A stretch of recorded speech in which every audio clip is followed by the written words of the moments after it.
பேச்செல்லாம் தாராட்டு போல என்னை உறங்க வைக்க நீ இல்லை.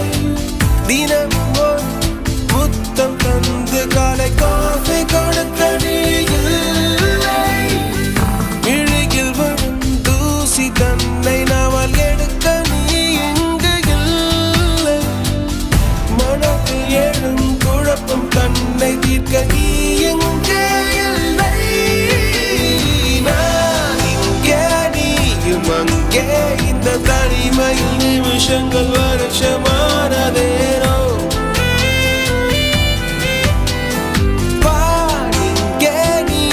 அங்கே இந்த உவமைக்கு இருவர்